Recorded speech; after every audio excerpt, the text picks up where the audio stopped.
The gardens at the Plas offer a captivating blend of natural beauty, historical significance and romantic design. Spanning 40 acres, the estate encompasses formal lawns, ancient woodlands and ornamental features that reflect its rich heritage. Originally designed in the early 19th century by William Maddox, the estate's creator, the grounds were laid out in the Romantic manner.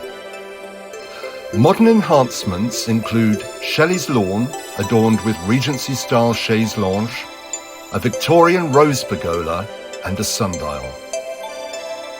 Whether you're seeking tranquility, historical ambience, or a connection with nature, the gardens at the Plas provide a uniquely enchanting experience.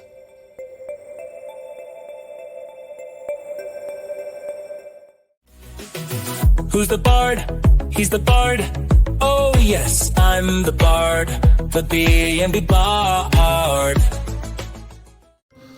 Come and create your history here at the Plas.